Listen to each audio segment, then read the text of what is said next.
दोस्तों, एक अमीर घर की महिला जाती है मार्केट सब्जी खरीदने के लिए। वहां जाने के बाद वह महिला एक ठेले के पास जाती है जो कि ठेले पर सब्जी बेच रहा था। दोस्तों, अब वहां जाकर वह महिला देखती है कि उस ठेले के पास फ्रेश बैगन हैं और वह महिला बैगन को देख करके एकदम से खुश हो जाती है और उस सब्जी वाले से कहती है कि भाई साहब, बैगन का रेट क्या है। अब जो सब्जी वाला था रेट बताता है और जो महिला थी खुशी खुशी 1 किलो बैगन खरीदती है और फिर खरीद कर अपने घर चली जाती है। दोस्तों, आइए जानते हैं पूरी कहानी इस वीडियो में कि आखिर वह महिला उस बैगन का क्या करती है। आज की कहानी जो है वह बहुत ही इंटरेस्टिंग कहानी है। आइए जानते हैं पूरी कहानी इस वीडियो में। तो दोस्तों, ज़्यादा बात ना करते हुए कहानी को शुरू करते हैं। दोस्तों, कहानी को शुरू करने से पहले बस वही एक छोटी सी रिक्वेस्ट कि वीडियो को लाइक कर दीजिए और चैनल को भी सब्सक्राइब कर लीजिए ताकि हमारा हौसला बढ़ता रहे। दोस्तों, मैं हूं आपका दोस्त इरफान और आप देख रहे हैं इंडियन फेल स्टोरी। दोस्तों, एक शहर में एक सलमा नाम की औरत रहा करती थी। उसके परिवार में उसके अलावा उसके पति और उसका 7 साल का एक बेटा था। दोस्तों, जो सलमा थी देखने में बेहद बहुत ही ज़्यादा खूबसूरत और जवान थी। 35 साल की उम्र में भी वह बिल्कुल जवान लड़कियों की तरह दिखती थी, एकदम कुंवारी लड़कियों की तरह। दोस्तों, जो सलमा के पति थे उनकी उम्र 60 से 65 साल के वर्ष की थी, जबकि उसकी बीवी की उम्र 35 साल की थी। दोनों की उम्र में काफ़ी लंबा फासला था। दोस्तों, जो सलमा थी वह अपने पति की दूसरी बीवी थी। सलमा के पति की जो पहली बीवी थी वह किसी बीमारी की वजह से उसकी मौत हो गई थी और बीवी की मौत के बाद सलमा के पति सलमा से शादी करते हैं और जो सलमा के पति थे वह सरकारी कर्मचारी थे। काफ़ी साल काम करने के बाद जब उनकी उम्र 60 साल की हो जाती है तो वह रिटायर हो जाते हैं और रिटायर होने के बाद वह अपने घर पर ही बैठ जाते हैं। दोस्तों, जो सलमा के पति थे वह अपनी जवानी में बहुत सारी प्रॉपर्टी बनाते हैं। इतना प्रॉपर्टी कि वो पूरी ज़िंदगी बैठकर भी खाएंगे तो शायद ख़त्म नहीं होगी, इतनी प्रॉपर्टी थी उनके पास। दोस्तों, यही वजह थी कि सलमा अपने पति से सिर्फ पैसों के लालच में आकर शादी करती है। वह यह नहीं देखती है कि उसके जो पति हैं उसकी उम्र ज़्यादा हो गई है। सलमा को सिर्फ पैसा चाहिए था। शादी के बाद सलमा को तो पैसा मिल जाता है और उसके कुछ सालों के बाद सलमा को एक बेटा भी होता है। लेकिन जो सलमा थी वह अपने पति से संतुष्ट नहीं थी। सलमा हमेशा उस घर में घुट घुट कर रहा करती थी। हालांकि उसके पास ऐशो आराम की कमी नहीं थी, बहुत बड़ा घर था, पैसे की कमी नहीं थी, ना ही किसी चीज़ की कमी थी। फिर भी सलमा अपने पति से बहुत नाराज़ रहती थी। इसमें गलती सलमा की ही थी क्योंकि उसने एक बूढ़े इंसान से शादी की थी। दोस्तों, इसी तरह से धीरे धीरे वक्त गुजरने लगता है। सलमा अपने पति का ख्याल भी नहीं रखती थी, ना ही उसे किसी चीज़ के लिए पूछा करती थी। लेकिन दोस्तों, जो सलमा के पति थे उसको अपनी बीवी से कोई ऐतराज़ नहीं था। सलमा के पति अपने बेटे के साथ बहुत ही ज़्यादा खुश थे और अपने घर पर ही रहा करते थे। दोस्तों, इसी तरह से धीरे धीरे जैसे तैसे करके सलमा अपनी ज़िंदगी उस घर में काट रही थी। सलमा को एक नए मर्द की तलाश थी लेकिन उसे मिल ही नहीं रहा था। दोस्तों, इसी तरह से काफ़ी वक्त गुजर जाता है। अब काफ़ी वक्त गुजरने के बाद एक दिन सलमा जो है वह छत पर कपड़ा सुखा रही थी। लगभग सुबह के 10 से 11 बज रहे थे। दोस्तों, उसी दौरान सलमा के घर के बगल ही एक ठेले वाला था जो कि ठेले पर सब्जी बेचा करता था। वह लड़का बिल्कुल जवान था, उसकी उम्र लगभग 24 से 25 साल की थी और देखने में काफ़ी हट्टा कट्टा हैंडसम था। दोस्तों, वह लड़का चला जाता है सलमा के घर के बगल में और उसके दीवार के कोने में खड़ा हो जाता है और वहीं पर बाथरूम करने लगता है। दोस्तों, अब उसी दौरान सलमा की नज़र पड़ जाती है उस लड़के पर और उसी दौरान सलमा को कुछ ऐसी चीज़ें दिखती हैं जिसे देखने के बाद सलमा एकदम से वहीं पर मचल जाती है। दोस्तों, मैं क्या कहना चाह रहा हूँ आप लोग बेहतर से समझ सकते हैं। दोस्तों, अब उसी दिन से सलमा उस लड़की की दीवानी हो जाती है। अब उसी वक्त से सलमा उस लड़के को छत पर टहल करके बार बार घूम रही थी क्योंकि सलमा के छत से उस लड़के का दुकान बिल्कुल साफ नजर आ रहा था। दोस्तों, पूरा दिन उस लड़के को घूरने के बाद अब शाम के वक्त सलमा अपनी स्कूटी निकालती है और अपने घर से निकल जाती है मार्केट की तरफ और उस लड़के को घूरने लगती है। दोस्तों, अब इसी तरह से 2-3 दिन का वक्त गुजर जाता है लेकिन सलमा को इतनी हिम्मत नहीं होती थी कि वह उस लड़के के पास चली जाए कि उससे बातचीत कर सके। दोस्तों, इसी तरह से एक दिन सलमा निकलती है अपने घर से दर्जी की दुकान जाने के लिए। दरअसल उसको एक सूट सिलवाना था और वही ड्रेस लेकर जा रही थी दर्जी की दुकान पर। दर्जी की दुकान पर जाती है और उधर से आते वक्त सलमा जानबूझकर अपनी स्कूटी से उस ठेले वाले के ठेले पर मार देती है। उसका सारा सामान ठेले से नीचे गिर जाता है, सारा सब्जी नीचे गिर जाता है और नीचे गिरकर बिखर जाता है। दोस्तों अब उसी वक्त सलमा अपनी गाड़ी वहीं पर खड़ी करती है और सब्जी वाले की सहायता करने लगती है और उसी वक्त सलमा कहती है कि मुझे माफ़ कर दीजिए, मुझसे बहुत बड़ी गलती हो गई है, मैंने जानबूझकर ये नहीं किया है। दोस्तों अब जो सब्जी वाला था वह कहता है कि कुछ नहीं मैडम, आपने जानबूझकर नहीं किया है, कोई बात नहीं, अगर आप जानबूझकर करते तो भी मैं शायद आपको कुछ नहीं कहता, छोड़िए जो हो गया जाने दो, कोई बात नहीं, आपसे गलती हो गई, इसमें मैं क्या कर सकता हूँ, आपको सॉरी कहने की ज़रूरत नहीं है। दोस्तों अब सलमा देखती है कि वह लड़का इस तरह से बातें कर रहा है, तो उसके बाद सलमा उसकी और भी दीवानी हो जाती है। उसके बाद सलमा अपने घर चली जाती है। घर जाने के बाद अब उस लड़के के ही ख्याल में खो जाती है। दोस्तों दरअसल वह जो लड़का था, सब्जी बेचने वाला जो लड़का था, उस लड़के का नाम लवकुश होता है। लवकुश अपने गांव से आया था शहर सब्जी बेचने के लिए। लवकुश के परिवार में उसके बूढ़े माता पिता थे और जो लवकुश लड़का था वह अपने माँ बाप का इकलौता लड़का था और वह शहर में आकर के अच्छा खासा सब्जी बेचकर इनकम कर लेता था, जिसकी वजह से उसका परिवार अच्छा खासा चला करता था।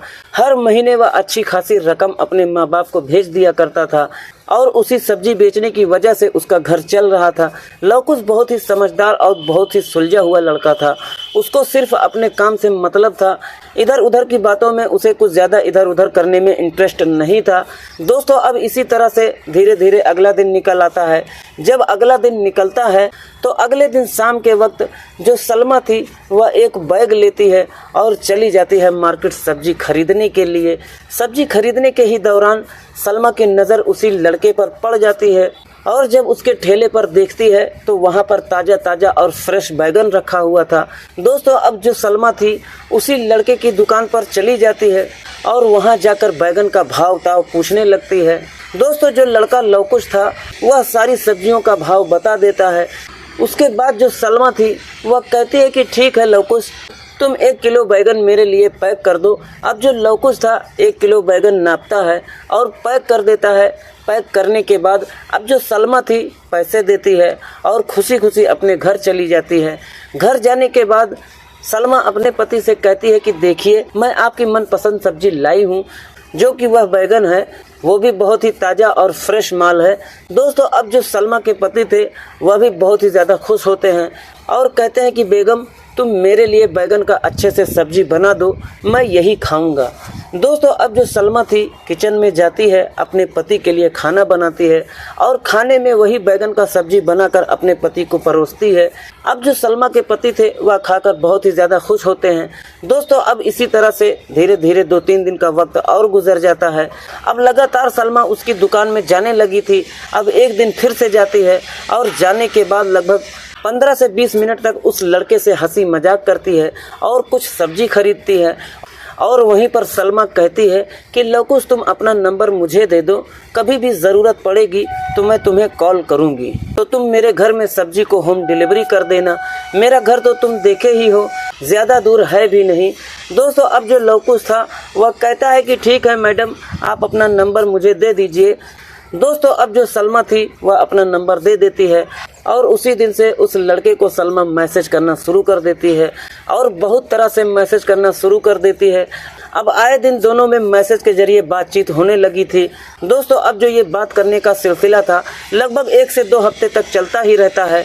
अब धीरे धीरे करके उन दोनों के बीच में नज़दीकियाँ बढ़ती हैं और इतना ज़्यादा बात होने लगता है उन दोनों में कि वह दोनों एक दूसरे से प्यार का इजहार भी कर देते हैं। दोस्तों अब उन दोनों में ऑडियो वीडियो कॉल की बातचीत भी होने लगी थी और इतना ही नहीं, जो सलमा थी उस लड़के को यानी सब्जी वाले लवकुश को अपनी अश्लील फ़ोटो भी खींचकर भेज दिया करती थी और उन सब फ़ोटो को देख करके जो लवकुश था वह भी अपने आप को रोक नहीं पा रहा था।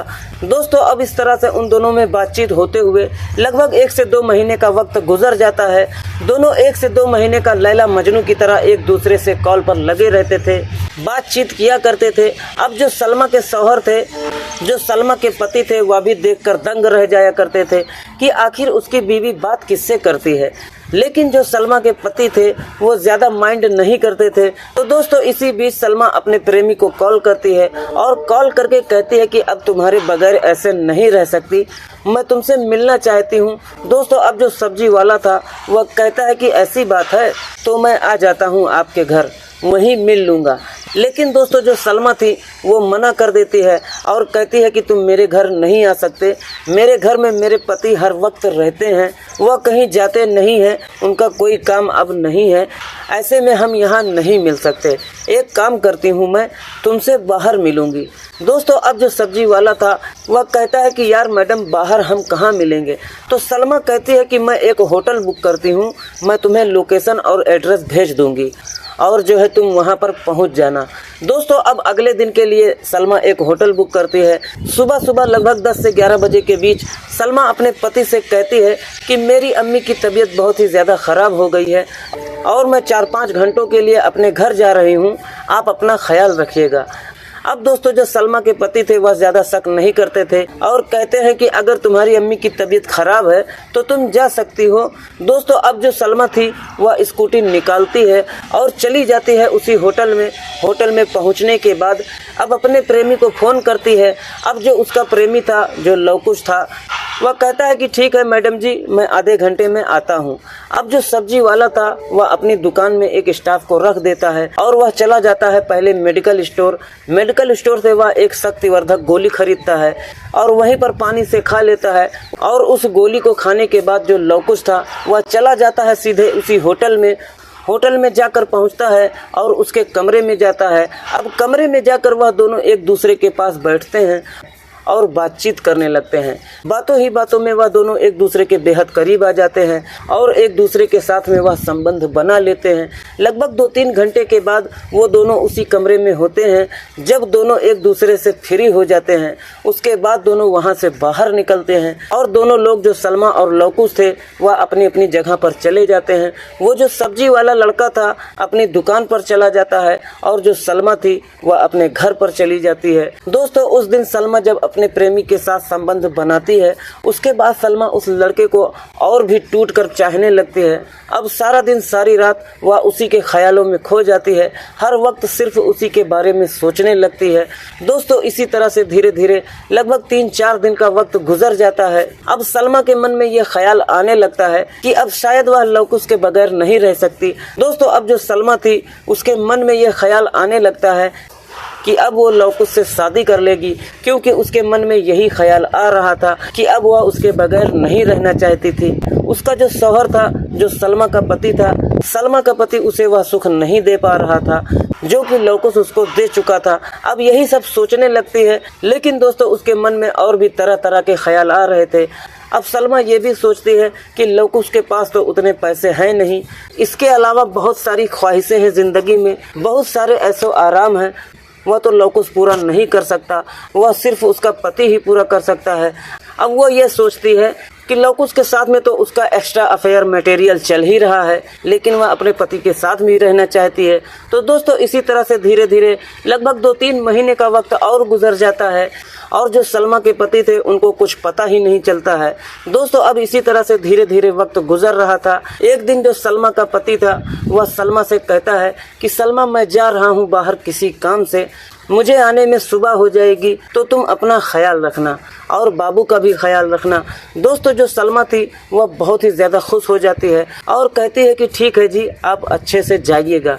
अब जो सलमा के पति थे वह घर से निकल जाते हैं। जैसे ही सलमा के पति घर से निकलते हैं, सलमा अपने प्रेमी को कॉल करती है और कॉल करके कहती है कि आज मैं बिल्कुल फ्री हूँ और मेरे पति भी घर पर नहीं हैं, तो तुम मेरे घर में आ सकते हो, और हाँ, आते वक्त ताज़ा और फ्रेश बैगन लेकर आना। दोस्तों जो सलमा का प्रेमी होता है वह कहता है कि मैडम जी, बैगन की क्या ज़रूरत है, मैं आपके लिए स्पेशल बैगन लेकर आ रहा हूँ। दोस्तों उसके बाद वह लड़का सलमा के घर में आ जाता है। दोस्तों जो सलमा का प्रेमी था वह सलमा के घर में जाने के बाद दोनों एक कमरे में जाते हैं और एक दूसरे के साथ में खूब मौज मस्ती करते हैं, रंगरलियां मनाते हैं, उसके साथ में संबंध भी बनाते हैं। लगभग 2-3 घंटे के बाद जो सब्जी वाला लड़का था जिसका नाम लवकुश था वह फिर से वापस अपनी दुकान पर चला जाता है। अब इसी तरह से वक्त गुजर रहा था। सलमा जो है वह दिन रात उससे फ़ोन में बातें कर रही थी। दोस्तों अब कहीं ना कहीं सलमा के पति को शक होने लगता है और उसका पति जो है वह मन ही मन में सोचने लगता है कि आखिर सलमा इतना बात किससे करती है मोबाइल पर। लेकिन दोस्तों जो सलमा के पति थे सलमा को कभी टोक नहीं पाते थे। और अब इसी तरह से एक दिन सलमा बाथरूम में नहा रही थी। अब उस दौरान सलमा के पति देखते हैं कि सलमा का जो फ़ोन है टेबल पर रखा हुआ था। सलमा का जो पति होता है सलमा का फ़ोन लेता है और उसका फ़ोन चेक करने लगता है। जब चेक करता है तो देखता है कि उसके मोबाइल में उसकी अश्लील फ़ोटो खींची हुई है और उसी सब्जी वाले लोकुस को उसी ने भेजी है। दोस्तों और भी बहुत तरह तरह के अश्लील मैसेज थे जिसको पढ़ने के बाद सलमा का पति दंग रह जाता है और उसके पैरों तले ज़मीन खिसक जाती है। दोस्तों अब जैसे ही सलमा बाथरूम से बाहर निकलती है सलमा के पति सलमा को बहुत ज़्यादा डांटते हैं, बहुत भला बुरा कहते हैं। लेकिन दोस्तों जो सलमा थी उसके अंदर थोड़ा सा भी शर्म नहीं था, ज़रा सा भी उसके अंदर गैरत नहीं थी। वह खुद अपने पति को ही उल्टा डांट देती है और तरह तरह की बातें उसको सुनाती है और कहती है कि जो मुझे चाहिए वह तो आप मुझे दे नहीं सकते हो, मुझे तो ऐसी खुशी आप कभी दे ही नहीं सकते, तो आप चुप रहिए तो बेहतर है, मैं जो करती हूँ मुझे करने दीजिए। लेकिन दोस्तों जो सलमा के पति थे फिर भी अपनी बीवी को बहुत ही ज़्यादा डांटते हैं और कहते हैं कि आज के बाद अगर तुमने उस लड़के से बात की, उससे मिलने की कोशिश की तो मुझसे बुरा कोई नहीं होगा। इतना कहकर सलमा के पति बाहर चले जाते हैं और उसी दिन से सलमा के ऊपर निगरानी रखना शुरू कर देते हैं। हर वक्त सलमा के पति की नज़र सलमा पर ही थी। लेकिन दोस्तों निगरानी रखने के बावजूद भी सलमा अपने प्रेमी से चोरी छुपे बात कर लिया करती थी। इसी तरह से धीरे धीरे लगभग 1 से 2 महीने का वक्त और गुजर जाता है। अब जो सलमा के पति थे उनको भी यह लगने लगता है कि सलमा शायद सुधर गई है, अब वह उस लड़के से बात नहीं करती है। अब एक दिन सलमा अपने पति से कहती है कि मैंने फलाने दर्जी के यहाँ पर एक कपड़ा दिया है सिलने के लिए, आप ज़रा लाकर वो कपड़ा मुझे दे दीजिए। दोस्तों जो सलमा के पति थे वह कहते हैं कि ठीक है मैं अभी जाता हूँ। और उसी वक्त सलमा के पति स्कूटी निकालते हैं और चले जाते हैं दर्जी के पास। दोस्तों अब जैसे ही सलमा के पति घर से बाहर जाते हैं सलमा जो है वह अपने प्रेमी को घर पे बुला लेती है। घर पे बुलाने के बाद दोनों एक दूसरे के साथ पहले रंगरलियां मनाते हैं, संबंध बनाते हैं। उसके बाद जो सलमा थी अपने प्रेमी से कहती है कि देखो मैं तुम्हारे बगैर नहीं रह सकती और तुमसे मिले बगैर बिल्कुल भी नहीं रह सकती। तुम मेरा एक काम कर दो, तुम मेडिकल स्टोर से नींद की गोली लाकर मुझे दे दो ताकि मैं अपने पति को दूध में मिलाकर पिला सकूं और रोज़ाना मैं तुमसे रात को मिल सकूं। दोस्तों अब जो उसका प्रेमी था वह कहता है कि ठीक है मैडम, मैं आपके लिए नींद की गोली ला कर दूंगा। और उसके बाद जो लौकुस होता है वहां से चला जाता है मेडिकल स्टोर पर ढूंढता है। लेकिन दोस्तों जितने भी मेडिकल स्टोर वाले थे वह देने से साफ मना कर देते हैं। दोस्तों अब जो सलमा का प्रेमी था उसी वक्त सलमा को कॉल करता है और कॉल करके कहता है कि मैडम दुकानदार मना कर रहे हैं नींद की गोली देने से। दोस्तों इस बात को सुनकर सलमा और भी ज़्यादा परेशान हो जाती है और उसी वक्त अपने प्रेमी को कहती है कि देखो अगर ऐसा नहीं हो सकता है तो तुम मेरा एक काम कर दो, मेरे पति को तुम मेरे रास्ते से हटा दो ताकि तुम मेरे साथ हर चीज़ कर सको, मैं तुम्हारे साथ खुशी खुशी ज़िंदगी गुजार सकूं। दोस्तों अब जब ये बात लड़का सुनता है तो और परेशान हो जाता है और उसी वक्त कहता है कि आप ये क्या कह रही हो, मैं ऐसा कभी नहीं कर सकता, आपका दिमाग तो ठिकाने है। इतना कहकर वह फ़ोन कट कर देता है। और उस वक्त दोस्तों अब जो लड़का था, जो लौकुस था, वह चला जाता है अपने दुकान पर जाता है, दुकानदारी करने लगता है, सब्जियों को बेचने लगता है। दोस्तों अब लगभग 1 से 2 घंटे के बाद गांव से उस लड़के के पास कॉल आता है उसकी माँ का। कॉल पर उसकी माँ कहती है कि बेटा तुम्हारे पापा की तबीयत बहुत ही ज़्यादा ख़राब हो गई है, तुम जल्दी से घर पर आ जाओ वरना कुछ भी हो सकता है। दोस्तों इस बात को सुनने के बाद जो लौकुस लड़का था वह परेशान हो जाता है। दोस्तों अब उसी वक्त वह सब्जी वाला सलमा को कॉल करता है और सलमा को कॉल करके कहता है कि मैडम मैं अभी गांव जा रहा हूं, मेरे पापा की तबीयत बहुत ही ज़्यादा ख़राब है, मेरा घर जाना बहुत ही ज़रूरी है और वहां से मैं जब आऊँगा फिर आपसे मैं मिलूँगा। दोस्तों अब जो सलमा थी वह कहती है कि तुम अगर गाँव जा रहे हो तो तुम्हें पैसों की ज़रूरत होगी, तुम मेरे घर आ जाओ और पैसे लेकर जाओ। दोस्तों अब उसी वक्त सलमा अपनी अलमारी खोलती है और अलमारी से 2 लाख रुपए निकाल कर दे देती है अपने प्रेमी के हाथों में। दोस्तों अब जो लवकुश था वह उसी वक्त गाड़ी पकड़ता है और अपने गांव चला जाता है। दोस्तों जो लवकुश था वह भले ही गांव का लड़का था, लेकिन वह बेवकूफ़ नहीं था। वह लड़का बहुत ही होशियार था। वह अच्छे से समझ चुका था कि सलमा क्या चाहती है और वह नहीं चाहता था कि उसकी वजह से किसी की गृहस्थी खराब हो। वह लड़का जब गांव जाता है, गांव जाने के बाद उन्हीं पैसों से अपने पिता का इलाज करवाता है। इलाज करवाने के बाद जब उसके पिताजी ठीक हो जाते हैं तो वह लड़का अपने गांव में ही शिफ्ट हो जाता है और अपने गांव में ही सब्जी का बिजनेस करने लगता है और दोबारा उस शहर में लौट कर नहीं जाता है। और दोस्तों गांव जाने के बाद जो लवकुश था उस नंबर को बंद कर लेता है और दूसरे नंबर का सिम निकाल लेता है। और इधर जो सलमा थी वह बहुत ही ज़्यादा परेशान होने लगती है। उससे कांटेक्ट करने की बहुत कोशिश करती है, लेकिन दोबारा कभी सलमा का कांटेक्ट नहीं हो पाता है लवकुश से। और लवकुश जो सब्जी का दुकान किया था अपने गांव में, वहीं पर शिफ्ट हो जाता है, वहीं पर सेटल हो जाता है। उसके बाद लवकुश के पिता उसकी शादी करवा देते हैं गांव में ही किसी लड़की को देखकर। और लवकुश अपनी नई नवेली दुल्हन को पाकर बहुत ही ज़्यादा खुश होता है। और उसके बाद लवकुश अपने परिवार में हंसी खुशी रहने लगता है और लवकुश का जीवन यहीं से सेट हो जाता है। और सलमा उधर लवकुश के लिए बहुत ही ज़्यादा परेशान थी। तो दोस्तों ये रही कहानी। आप लोगों को कैसी लगी? अगर ज़रा सा भी अच्छी लगी हो तो प्लीज़ वीडियो को लाइक करें और चैनल को भी सब्सक्राइब कर बेल आइकन को ज़रूर प्रेस करें। दोस्तों ये कहानी आप लोगों को कैसी लगी कमेंट में ज़रूर बताइएगा। मिलते हैं किसी और वीडियो में किसी नई कहानी के साथ। दोस्तों इस कहानी को सुनाने का मकसद किसी को परेशान करना नहीं है और ना ही किसी का इस कहानी से कोई लेना देना है। दोस्तों ये कहानी सिर्फ एक मनोरंजन और सचेत करना है। तो दोस्तों आज की कहानी बस यहीं तक। मिलते हैं किसी और वीडियो में किसी नई कहानी के साथ। जब तक के लिए आप अपने और अपने परिवार का ख्याल रखिए। जय हिंद, जय भारत।